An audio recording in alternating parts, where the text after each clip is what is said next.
Before that, you learn in the first lesson about the natural resources which are available or present or found on the earth. Also, you got information about the spheres of earth around the earth. And then in the second lesson, you got information about the living things and their characteristics. But now in this lesson, in the third chapter, we learn or get more information about the living things in this lesson, that is the diversity in living things and their classification.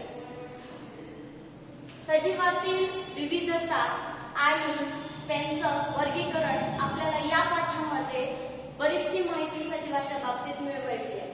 पहिल्या पाठामध्ये आणि दुसऱ्या पाठामध्ये तुम्ही पृथ्वीभोवतालची आवरणे आणि त्यावरती आढळणारी नैसर्गिक साधन संपत्ती, साधन स्रोत याबद्दल माहिती मिळवलेली आहे. आणि त्याचबरोबर दुसऱ्या पाठामध्ये सजीवांच्या बाबतीत माहिती मिळवलेली आहे. सजीव म्हणजे काय आणि सजीवांची लक्षणे कोणती हे तुम्ही दुसऱ्या पाठामध्ये बघितलेलं आहे. आता आपल्याला या तिसऱ्या पाठामध्ये सजीवांच्याच बाबतीत आणखी थोडीशी माहिती मिळवायची आहे. ती म्हणजे सजीवांची विविधता, सजीवांमध्ये आढळून येणारी विविधता आणि त्यांच्यामध्ये दिसून येणारं वर्गीकरण आपल्याला बघायचं आहे. Generally when we see around us in the surroundings, we see different kinds of plants and animals. Living things means consist only plants and animals. सजीव म्हटलं की कोणाचा समावेश होतो तर वनस्पती आणि प्राणी यांचा समावेश होतो, बरोबर. तर या वनस्पती आणि प्राण्यांच्या बाबतीमध्ये आपल्याला माहिती मिळवायची आहे ती म्हणजे त्यांच्यामध्ये आढळून येणारी जी काही विविधता आहे त्यात. When we see in the surroundings, जेव्हा आपण परिसरामध्ये बघतो, at that time we see different kinds of plants. वेगवेगळ्या प्रकारच्या आपण वनस्पती बघतो.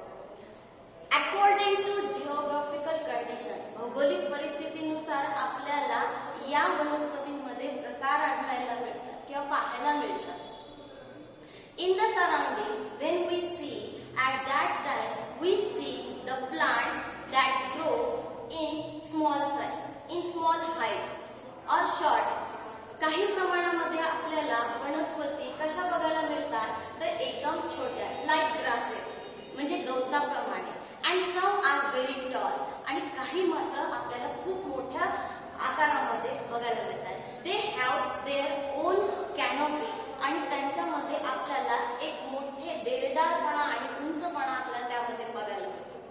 इतकंच नाही, not enough it, but we see some plants that grown under the water. काही बाबतीमध्ये तर वनस्पती पाण्याच्या खाली सुद्धा वाढलेल्या बघायला मिळतात. And some are that grown above or some float on the water surface. आणि काही तर वनस्पती ह्या पाण्याच्या पृष्ठभागावरती तरंगताना बघायला मिळतात. Here also not enough.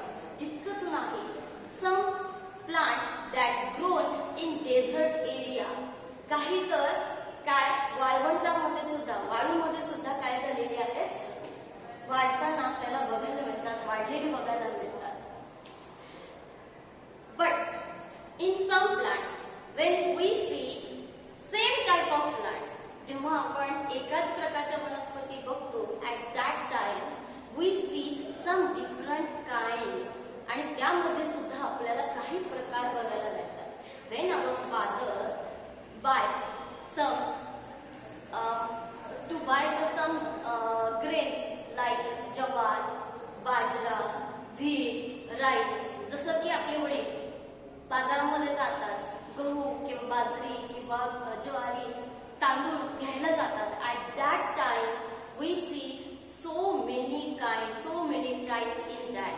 आणि त्यामध्ये आपल्याला वेगवेगळ्या प्रकारचे प्रकार बघायला मिळतात. From that we what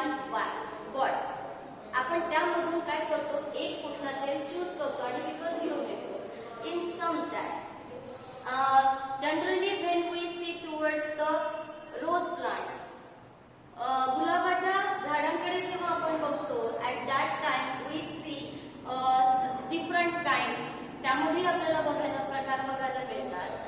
For example, red color flowers, pink color flowers, yellow color flowers, white color flowers, etc. म्हणजे एकाच प्रकारची वनस्पती असो, रोज म्हटल्यानंतर, गुलाब म्हटल्यानंतर एकच प्रकारची वनस्पती आपल्याला पाहायला मिळते. But that plant have so many different kinds of flowers. त्यामध्ये फरक काय आढळून येतो तर तो म्हणजे त्याला येणारी फुलं. इतकंच नाही तर according to these kinds, how to identify them, how to remember them, इतकंच याच गोष्टीवरून आपण त्यांना ओळखायचं कसं, लक्षात कसं ठेवायचं, मग हा मोठा प्रश्न आपल्या पुढे उभा राहिला.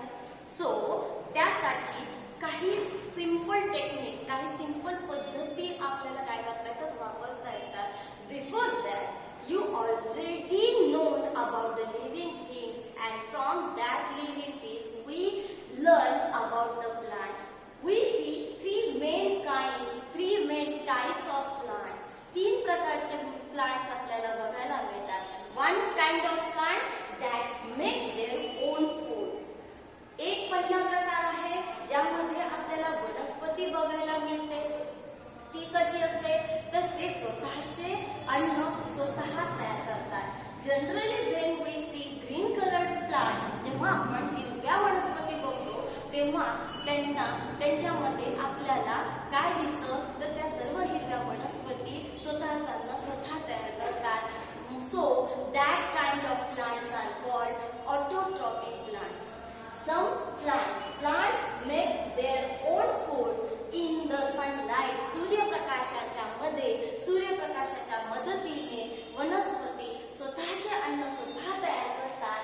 अशा वनस्पतींना स्वयंपोषी वनस्पती असं म्हटलं जातं. ऑटोट्रॉपिक प्लांट्स, स्वयंपोषी वनस्पती. Plants make their own food in sunlight are called autotrophic plants. For example, mango, people, rose, etc., orange, lemon, etc., which you see, that all are autotrophic plant. ज्या वनस्पती स्वतःचे अन्न तयार करतात त्या सगळ्या वनस्पतींना आपण काय म्हणतो, स्वयंपोषी वनस्पती. मग त्यामध्ये आंबा आला, पेरू आला, लिंबू आलं, अशा वेगवेगळ्या प्रकारच्या वनस्पती आहेत. The second kind of plant, that is the heterotrophic plants. Heterotrophic plants means परपोषी वनस्पती. heterotrophic plants म्हणजे काय तर परपोषी वनस्पती. heterotrophic plants means परपोषी वनस्पती. Some plants use other plants for food are called heterotrophic plants. काही वनस्पती हे स्वतःच्या अन्नासाठी दुसऱ्या वनस्पतीवरती अवलंबून असतात. त्या वनस्पतींना आपण परपोषी वनस्पती असे म्हणतो. समजते मी काय म्हणते ते? परपोषी वनस्पती म्हणजे काय तर अशा वनस्पती ज्या अन्नासाठी दुसऱ्या वनस्पतीचा वापर करतात त्या. ओके, मग अशा कोणत्या वनस्पती आहेत? Which are the heterotrophic plants? Fungus, बुरशी, डॉडर, अमरवेल. सगळ्यांनी पिवळ्या रंगाची वायर झाडावरती वाढलेली बघितलेली असेलच. तर ती वायर म्हणजे काय तर हा डॉडर आहे, ज्याला आपण मराठीमध्ये अमरवेल असं म्हणतो.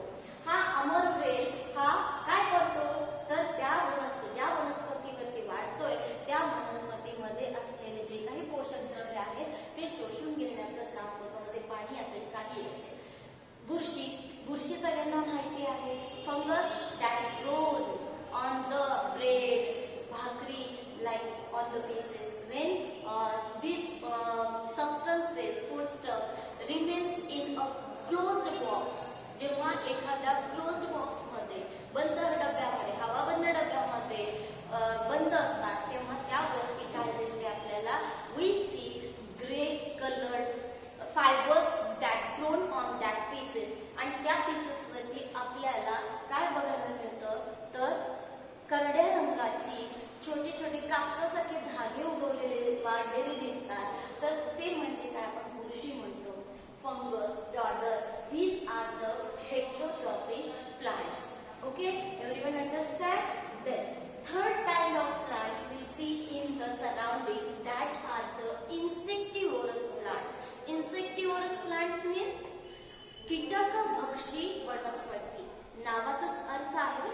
कीटक भक्षी म्हणजे काय?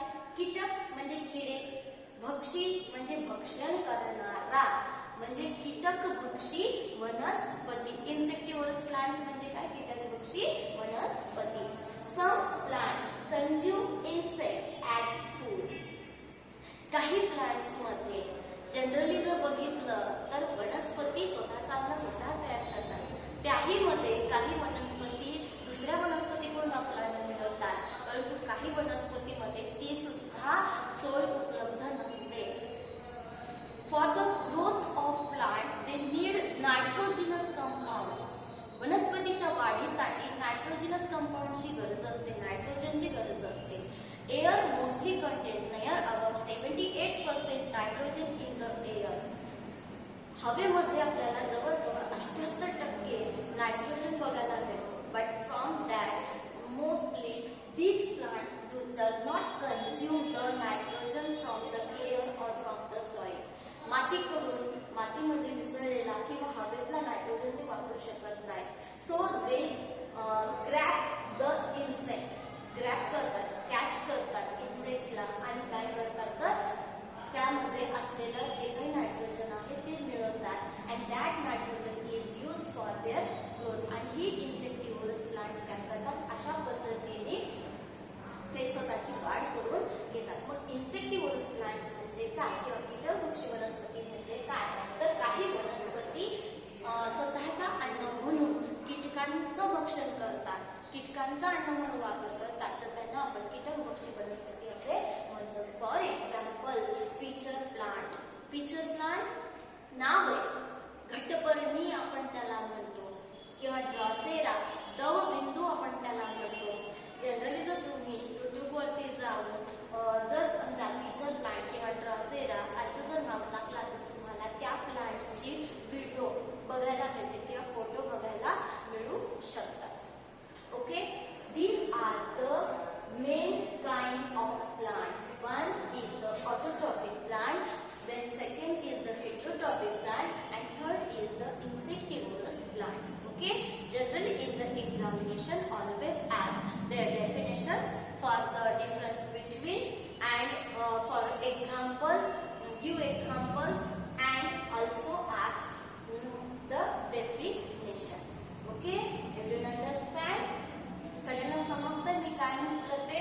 तर जे काही मुख्य प्रकार आहेत वनस्पतींमध्ये त्यामध्ये आपल्याला ऑटोट्रॉपिक, स्वयंपोषी, परपोषी आणि कीटकभक्षी. मग परीक्षेमध्ये तुम्हाला विचारलं जातं एक म्हणजे की व्याख्या लिहा, उदाहरणे द्या किंवा फरक स्पष्ट करा. या प्रकारामध्ये या भागावरती तुम्हाला प्रश्न विचारले जाऊ शकतात. Plants. When we see towards the plants, we see mostly two main parts. The plants are divided into, the structure of the plant divided into two parts. जी काही वनस्पतीची रचना आहे ती दोन भागामध्ये आपल्याला विभागलेली बघायला मिळते. One is the part that grown above the soil and the part which grown below the soil. Now below the soil, which part is grown? The root. Correct. Root आहे तो काय होतो? जमिनीच्या खाली वाढतो. And the plumule which is converted into stem, the stem part is that grown above the soil. Means there are two parts. One is the stem and second is the root. Okay, here you see the plant structure. या ठिकाणी draw केलेले आहे, आकृती काढलेली आहे. यामध्ये काय दिसतं तुम्हाला? तर या ठिकाणी तुम्हाला हा जमिनीचा भाग दिसतो आणि त्या जमिनीच्या भागाखाली तुम्हाला एक दिसतोय पार्ट, तो म्हणजे रूटचा, आणि दुसरा भाग दिसतोय तो म्हणजे स्टेमचा. ओके, सगळ्यांना समजतंय? काही अडचण नसेलच. ठीक आहे. या ठिकाणी बघा तुम्हाला वनस्पतीकडे बघितल्यानंतर when we see towards the plants we see the first part of the plant, that is the root.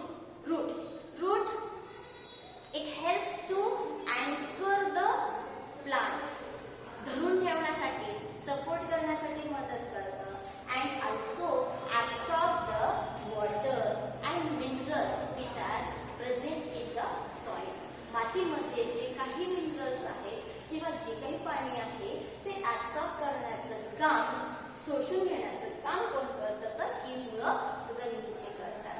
आणि त्यासोबत सोबत they grow in the soil, grow deep into the soil, they hold the soil firmly and anchor the plant. आणि ते जी काही मुळं आहेत वनस्पतीची ती जमिनीमध्ये खोलवर वाढतात आणि त्याला वनस्पतीला मातीला घट्ट धरून ठेवतात आणि वनस्पतीला आधार देतात. ओके, ठीक आहे. त्याच्यानंतर the next part of the plant is the stem.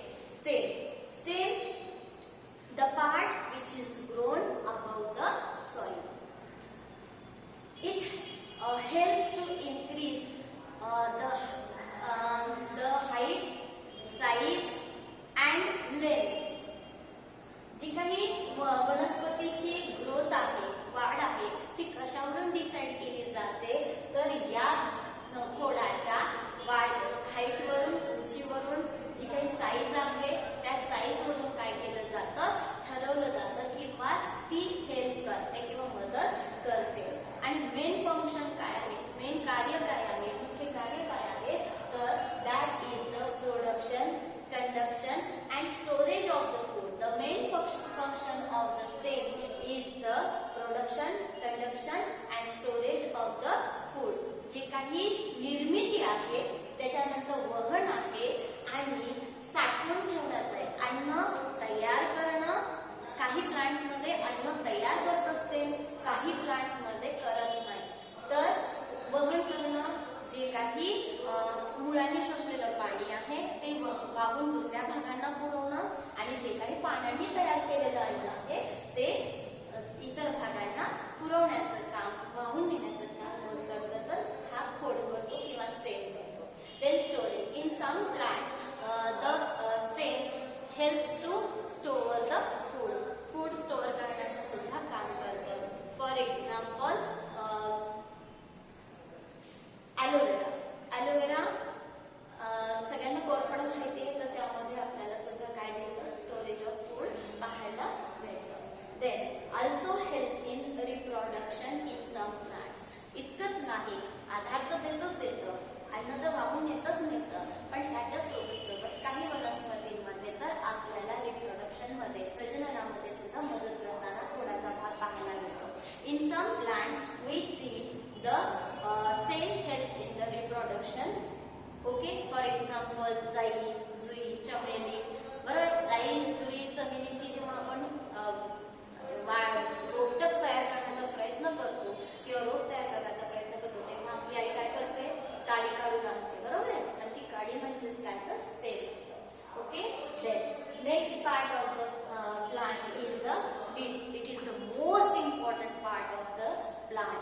Most important आहे, सगळ्यात महत्वाचं आहे, because it helps in the production of food. वनस्पतीमध्ये अन्न तयार करण्याचं काम कोण करतं तर लीफ करतं. का करतं? Because it content the chlorophyll in it. कारण त्याच्यामध्ये हरित द्रव्य, हरित लवके त्यामध्ये प्रेझेंट असतात म्हणून. It helps in the photosynthesis, that is it also helps in the production of food. कोणतंही वाक्य तुम्ही वापरू शकता. Then next part, fourth part of the plant is the flower. Flowers most attractive part of the plant. Most attractive आहे, आपल्याला तर attract करतं. इतकंच नाही तर जे काही कीटक आहेत त्या कीटकांना सुद्धा अट्रॅक्ट करतात तर फ्लावर्स करतात. So it helps in the reproduction process. जी काही प्रजननाची क्रिया आहे त्या प्रजननाच्या क्रियेमध्ये फ्लावर्स काय करतात, मदत करतात. इतकंच नाही, in different plants we see different kinds of flowers. जे काही फ्लावर्स आहेत ते different, in different size, in different fragrance, वेगवेगळ्या सुगंधाचे, वेगवेगळ्या आकाराचे, इन डिफरंट कलर्स, वेगवेगळ्या रंगामध्ये सुद्धा आपल्याला फुलं बघायला मिळतात. ओके, सगळ्यांना समजते मी काय म्हणते ते? ओके. त्याच्यानंतर last part of the plant is the fruit. Fruit म्हणलं फळ. फुलाची वाढ जेव्हा पूर्ण होते तेव्हा आपल्याला त्या फुलामधून एक फळ बाहेर निघालेलं पाहायला मिळतं. फळ हे आपल्याला 3 प्रकारे पाहायला मिळतं. फळ एकच असतं पण त्यामध्ये आढळणारे जे काही बिया आहेत त्यावरून आपल्याला 3 प्रकार बघायला मिळतात.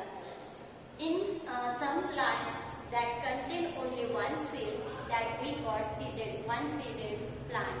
Then in some plants, many seeds that contain from the by the fruit. Fruit कडून काय केलं जातं, जास्ती बिया त्यामध्ये पाहायला मिळतात. That we call many seeded fruits. And in some plants, they do not contain any kind of seed in it. आणि काही मध्ये तर आपल्याला काहीच बिया बघायला मिळत नाही. That we call seedless fruit. आणि त्याला आपण काय म्हणतो, बिनबियाचे फळ. ओके, सगळ्यांना समजतंय? These fruits have different shape and contain one or